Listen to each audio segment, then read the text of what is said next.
રીમઝીમ ગિરે સાવન.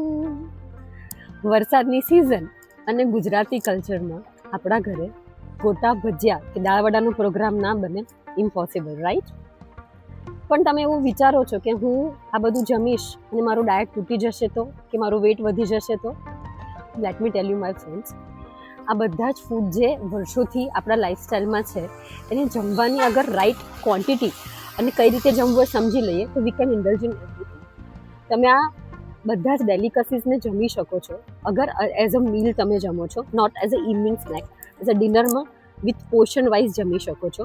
અને તમારા next meal કે નેક્સ્ટ ડેથી જ કે તમે તમારા રૂટીન ઉપર આવી જાઓ છો તો એ તમને તમારું વેટ ગેઇન નહીં કરે. સેકન્ડ, વરસાદને લઈને તમારી એક્સરસાઇઝ જે તમે બંધ કરી દીધી છે, એક્સરસાઇઝને ઘરમાં વોક કરીને, પોસ્ટ મીલ્સ જમીને કે કોઈ પણ યુટ્યુબ પર 15 મિનિટની એક્સરસાઇઝ કરીને તમારું રૂટીન બ્રેક નહીં કરો તો these all delicacies will not be counted as your weight gain reason. હા, પણ એની સાથે અગર તમે બહુ બધું એક્સ્ટ્રા ડેઝર્ટ્સ છે કે કોલ્ડ ડ્રિંક્સ છે એ બધું ઇન્ડલ્જ કરશો then this can be the reason, right? So enjoy your delicacies.